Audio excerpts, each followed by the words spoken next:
नमस्कार। मैं आपका दोस्त बजरंग प्रजापति एक बार पुनः आपके सामने उपस्थित हूं अमर कथा महाभारत का एक और अंक लेकर।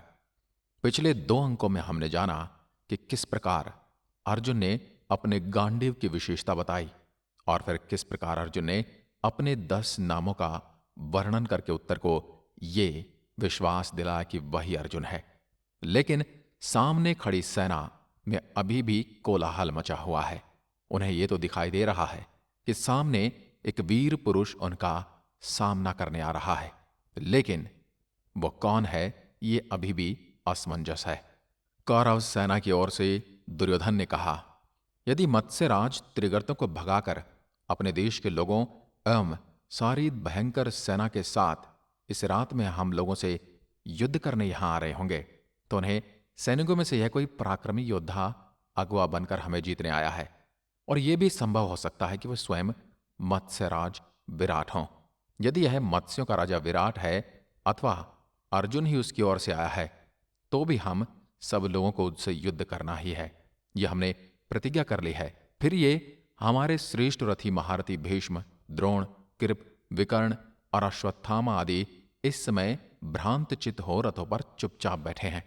युद्ध के सिवा मुझे कोई विकल्प नहीं दिखाई देता। ये समझकर अपने आप को इस परिस्थिति के अनुकूल बनाना चाहिए। यदि स्वयं वज्रधारी इंद्र अथवा यमराज ही युद्ध में आकर हमसे गोधन छीन ले, तो भी ऐसा कौन होगा जो उनका सामना करना छोड़कर हस्तिनापुर लौट जाएगा। यदि कोई गहन वन में भागकर प्राण बचाना चाहे, तो मेरे इन बाणों से वो छिन्न भिन्न कर दी जाएंगे। इस तरह भागने वाले पैदल सैनिकों में से कौन जीवित रह सकता है। घुड़सवारों के विषय में संदेह है, वे भागने पर मारे भी जा सकते हैं और बच भी सकते हैं। दुर्योधन की बात सुनकर राधानंदन कर्ण ने कहा, राजन, आप आचार्य द्रोण को पीछे रखकर ऐसी नीति बनाइए कि विजय प्राप्त हो। ये पांडवों का मत जानते हैं, इसलिए ये हमें डरा रहे हैं, और अर्जुन के प्रति इनका प्रेम तो सभी को दिखाई देता है। तभी तो अर्जुन को आते देखिए उसकी प्रशंसा कर रहे हैं। इनकी बातों से हतोत्साह होकर सेना में भगदड़ न मच जाए, इसका ख्याल रखते हुए तदनुकूल नीति निर्धारित कीजिए। आगे रहने पर यह अर्जुन के घोड़ों की हिनहिनाहट सुनते ही घबरा उठेंगे। फिर तो सारी सेना विचलित हो जाएगी। इस समय हम विदेश में हैं, बड़े भारी जंगल में पड़े हुए हैं, गर्मी की ऋतु है और हम शत्रु के वश में आ गए हैं। अतः ऐसी नीति से काम लें कि इनकी बातें सुनकर सैनिकों के मन में भ्रम न फैले। आचार्य को सदा ही पांडव अधिक प्रिय हैं। उन स्वार्थियों ने अपना काम बनाने के लिए द्रोणाचार्य को अपने पास रख छोड़ा है। ये स्वयं भी ऐसी बातें करते हैं जिससे हमारे भला घोड़ों की हिनहिनाहट सुनकर कौन किसी की प्रशंसा करने लगता है। घोड़े अपने स्थान पर हों या यात्रा कर रहे हों, वो सदा ही हीनते रहते हैं। इससे किसी की वीरता का क्या संबंध है। हवा सदा चलती है, इंद्र हमेशा वर्षा करते हैं, मेघों की गर्जना बहुत बार सुनने को मिली है। इससे डरने या अपशकुन मानने वाली बात क्या है। इसमें अर्जुन का क्या काम है, कौन सा चमत्कार है। इस बात को लेकर क्यों उसकी प्रशंसा की जाती है। इसके कारण इस बात के सिवा और क्या हो सकता है कि आचार्य के मन में अर्जुन का भला करने की इच्छा हो एवं हमारे प्रति उनके हृदय में केवल द्वेष तथा रोष का भाव ही संचित हो। आचार्य द्रोण बड़े दयालु, बुद्धिमान और पाप तथा हिंसा के विरुद्ध विचार रखने वाले होते हैं। जब कोई महान भय का अवसर प्राप्त हो, उस समय इनसे कोई किसी प्रकार की सलाह नहीं पूछनी चाहिए। पंडित लोग सुंदर महलों और मंदिरों में, सभाओं में और बगीचों में बैठकर जब विचित्र कथा वार्ता सुनाते हैं, तो वही इनकी शोभा होती है। जन समुदाय में बहुत से आश्चर्यजनक विनोदपूर्ण कार्य करने तथा यज्ञ संबंधी आयुध को यथास्थान रखने एवं प्रोक्षण आदि करने में ही पंडितों की शोभा है।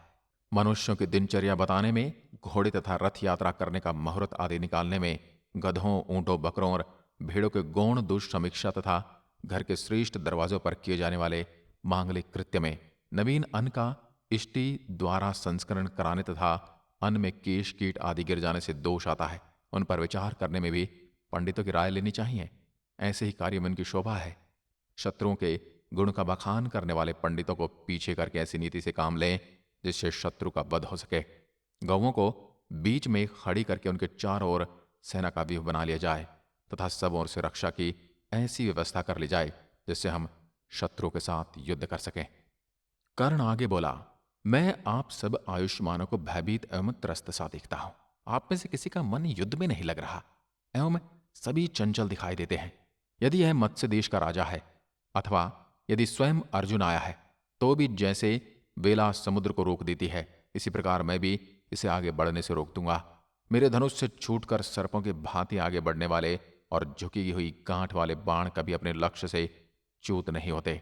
सुनहरी पांख और तीखी नोक वाले बाण मेरे हाथों से छूटकर अर्जुन को ठीक उसी तरह ढक लेंगे जैसे टिड्डियां पेड़ को ढक लेती हैं। पांख वाले बाणों की धनुष की प्रत्यंचा पर चढ़ाकर भली भांति खींचने के पश्चात मेरे दोनों हथेलियों का ऐसा शब्द होता है जैसे दो नगाड़े बज रहे हों। आज वह शब्द आप लोग सुने। अर्जुन 13 वर्षों तक वन में समाधि लगाता रहा है, किंतु उसका इस युद्ध में स्नेह है, अतः मुझ पर वह बाणों का प्रहार करेगा। कुंती नंदन धनंजय गुणवान ब्राह्मण की भांति मेरे लिए एक सुपात्र व्यक्ति है, अतः आज वह मेरे छोड़े हुए सहस्रों बाणों समुदाय का दान स्वीकार करें। ये तीनों लोगों में महान धनुर्धर के रूप में विख्यात है और मैं भी नरश्रेष्ठ अर्जुन से किसी भी बात में कम नहीं। इधर उधर दोनों ओर से छूटे हुए गिद्ध की पांखों से युक्त स्वर्ण में बाणों द्वारा आच्छादित हो आज आकाश जुगनुओं से भरा हुआ सा दिखाई देगा। मैं आज युद्ध में अर्जुन को मारकर पहले की हुई अपनी प्रतिज्ञा के अनुसार दुर्योधन का अक्षर ऋण चुका दूंगा। आज बीच से काटकर इधर उधर बिखर जाने वाले पंख युक्त बाणों का आकाश में फतिंगों की भांति उड़ाना और गिरना देखो। यदि अर्जुन महेंद्र के समान तेजस्वी है तो मैं आज उसे उल्काओं द्वारा गजराज की भांति इंद्र के वज्र की तरह कठोर स्पर्श वाले अपने बाणों से पीड़ित कर दूंगा। जो रथियों में भी बढ़कर अतिरथी संपूर्ण शस्त्रधारियों में श्रेष्ठ औश्व शूरवीर है, उस कुंती पुत्र को आज मैं युद्ध में विवश करके उसी प्रकार दबोच लूंगा जैसे गरुड़ सांप को दबोच लेता है। मित्रों, महाभारत के युद्ध में इतने रहस्य निहित हैं कि आप जितना उसके शत्रु को भस्म कर रही है उस अर्जुन रूपी जलती हुई आग को आज मैं महामेघ बनकर बुझा दूंगा। मेरे अश्वों का वेग ही पुरवैया हवा का काम करेगा। रथ समूह की घरघराहट ही बादलों की गंभीर गर्जना होगी और बाणों की धारा ही जलधारा का काम करेगी। अतः मेरे धनुष से छूटे हुए सर्पों के समान विषैले बाण अर्जुन के शरीर में उसी प्रकार प्रवेश करेंगे जैसे सांप बांबी में प्रवेश करते हैं।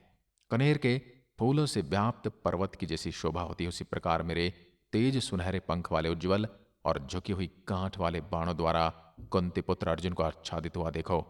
अर्जुन के रथ को गिराकर आज मैं दुर्योधन के हृदय में चिरकाल से चुभे हुए कांटे को जड़ से निकाल दूंगा। पुरुषार्थ साधना में लगे हुए अर्जुन के घोड़े मार दिए जाएंगे और वह रथहीन होकर वापस सांप की भांति फफकार मारता फिरेगा। कौरव लोग आज उस अवस्था को भी देखेंगे। कौरवों की इच्छा हो तो वह केवल गोधन लेकर यहां से चले जाएं अथवा अपने रथों पर बैठकर अर्जुन के साथ मेरा युद्ध देखें। और उसके उपरांत कृपाचार्य ने कहा, राधानंदन, युद्ध के विषय में तुम्हारा विचार सदा ही क्रूरतापूर्ण रहता है। तुम न जो कार्यों के स्वरूप को ही जानते हो और न उसके परिणाम पर विचार करते हो। मैंने शस्त्र का आश्रय लेकर बहुत सी मायाओं का चिंतन किया है, किंतु उन सब में युद्ध ही सबसे अधिक पापपूर्ण कर्म है, ऐसा प्राचीन विद्वान बताते हैं।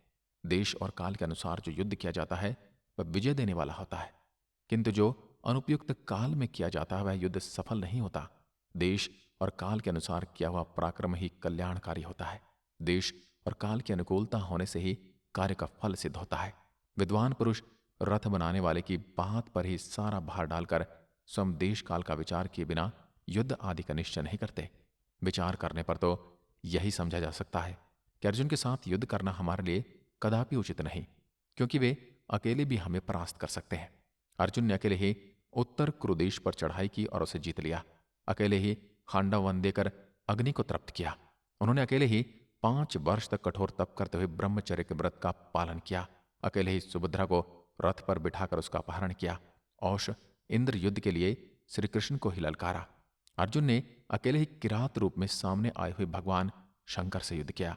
इसी वनवास की घटना है जब जयद्रथ ने द्रौपदी का अपहरण कर लिया था। उस समय भी अर्जुन ने अकेले उसे हराकर द्रौपदी को उसके हाथ से छुड़ाया था। इन्होंने अकेले ही 5 वर्ष तक स्वर्ग में रहकर साक्षात इंद्र से अस्त्र शस्त्र सीखे हैं और अकेले ही सब शत्रुओं को जीतकर कुरुवंश का यश बढ़ाया है। शत्रुओं का दमन करने वाले महावीर अर्जुन ने कौरवों की घोष यात्रा के समय युद्ध में गंधर्वों की दुर्जय सेना का वेगपूर्वक सामना करते हुए अकेले ही गंधर्वराज चित्रसेन पर विजय पाई थी। निवात कवच और कालखंज आदि दानवगढ़ तो देवताओं के लिए भी अवध्य थे, किंतु अर्जुन ने अकेले ही उन सबको युद्ध में मार गिराया है। किंतु कर्ण तुम बताओ, तुमने पहले कभी अकेले रहकर इस जगत में कौन सा पुरुषार्थ किया है? पांडवों में से तो एक एक ने विभिन्न दिशाओं में जाकर वहां के भूपालों को अपने वश में कर लिया था। क्या तुमने भी ऐसा कोई कार्य किया है? अर्जुन के साथ तो इंद्र भी रणभूमि में खड़े होकर युद्ध नहीं कर सकते, फिर जो उनसे अकेले भिड़ने की बात करता है। राधानंदन, तुम मानो क्रोध से भरे हुए विषधर सर्प के मुख में से आपके दांत उखाड़ लेना चाहते हो, अथवा वन में अकेले घूमते हुए बिना अंकुश के ही मत वाले हाथी की पीठ पर बैठकर नगर में जाना चाहते हो, अथवा अपने शरीर में घी पोतकर चीथड़े या वल्कन पहने हुए तुम घी, मेदा और चर्बी आदि की आहुतियों से प्रज्वलित आग के भीतर से होकर निकलना चाहते हो। अपने आप को बंधन में जकड़कर और गले में बड़ी भारी शिला बांधकर कौन दोनों हाथों से तैरता हुआ समुद्र को पार कर सकता है राधानंदन? उसमें क्या पुरुषार्थ है? अखंड मूर्खता है। कारण जिसने अस्त्र शस्त्रों की पूर्ण शिक्षा न पाई हो, वह अत्यंत दुर्बल पुरुष यदि अस्त्र शस्त्र की कला में प्रवीण कुंती पुत्र अर्जुन जैसे बलवान वीर से युद्ध करना चाहे तो समझ जाना चाहिए कि उसकी बुद्धि मारी गई है। हम लोगों ने 13 वर्षों तक इन्हें वन में रखकर इनके साथ कपटपूर्ण बर्ताव किया है। अब ये प्रतिज्ञा के बंधन से मुक्त हैं, अतः बंधन से छूटे हुए सिंह की भांति क्या वे हमारा विनाश न कर डालेंगे? कुएं में छिपी हुई अग्नि के समान यहां एकांत में स्थित कुंती पुत्र अर्जुन के पास भी अज्ञानवश आ पहुंचे हैं और भारी संकट में पड़ गए हैं।